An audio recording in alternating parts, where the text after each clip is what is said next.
Boom, hey internet.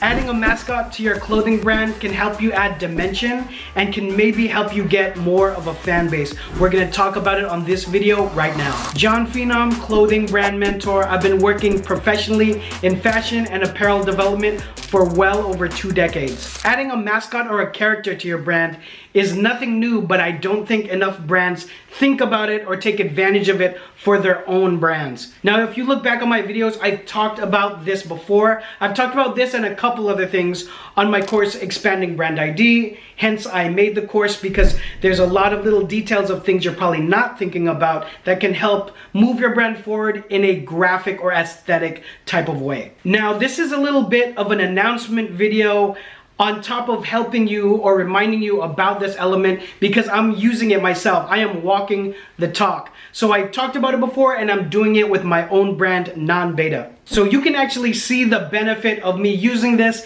and adding this graphically to what I'm already using as icons or set aesthetics for the brand. Now, every single brand is gonna have a logo. It almost goes without saying. You have to have a really dope logo that goes with the name of the brand. You should have a couple of versions of that logo. Now, you don't have to trademark all of them, but there can definitely be go-to looks that you always go to that go in a kind of a set or a pack that you would send a graphic designer or a freelancer to say, these are logos that we use consistently throughout the brand, and you can see that. 2 things you might not think about as much is an athletic number or a number that is meaningful to you or the brand, and you can use that in a varsity athletic way. And the second one is what we're talking about in this video, which is a mascot or a character. Now, before I talk about the one for Non-Beta, let me bring up 2 case studies. One premium athleisure brand that I like to bookmark is Dark Sport, and they use a wolf on a lot of their items. On the sides of their hoodies, they put this wolf logo, and they also put it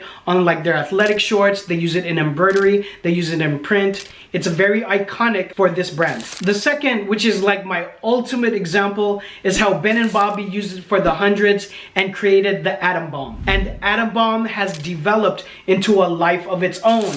It has its own social media handles. It has its own following.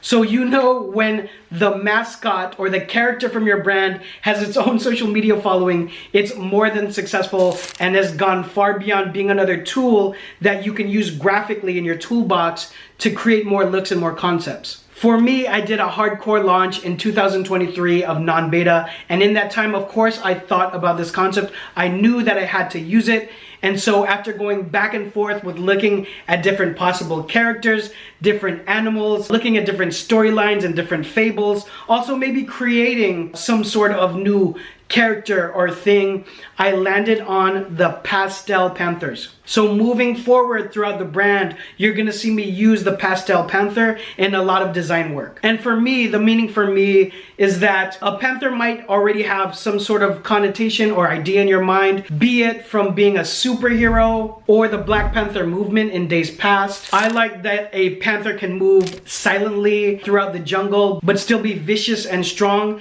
And I added pastel because you don't necessarily think of an element of adding color. So not only color, but pastels, so that I can maybe soften that look at times, but really just have more to play with in terms of opening up the way I deliver the look of that panther. And to drop the panther in the collection, we did a collab with El Gato Negro. Raul Garcia is the first athlete on the Non-Beta roster, and he is the welterweight champion in the IFL League. We did a full video on his merch and welcoming him to the roster. You could see that link below in the descriptions. And so for you and your brand, you might want to think of using a character, something you could bring your graphics and aesthetics around that could give a whole nother dimension of looks rather than your set ethos and your set concept for the brand. As a designer, not the brand operator, but as the designer, when I think of a mascot like the Atom Bomb, the wolf, or the Pastel Panther, already I think about so many different concepts in color in my head that can go aesthetically towards a brand that is different than just saying a saying of a brand or you verbally telling me the meaning of a brand. If you think about universities, a university's mascot goes hand in hand. It is part of the heritage of whatever university or college that is, and there's a heritage of looks that go back decades for it. So it really helps establish sort of a fandom and a love and a devotion to the brand of that college. So again, imagine the ways that your brand can use it in branding your brand and reaching other audiences as well. Hope that helps. For more details on this and a couple more elements of expanding brand ID, check out my course on CBA. That link will be below as well. But if you had any more questions or comments for your brand, you can drop it all down below. I'll see you guys on the next one. Peace.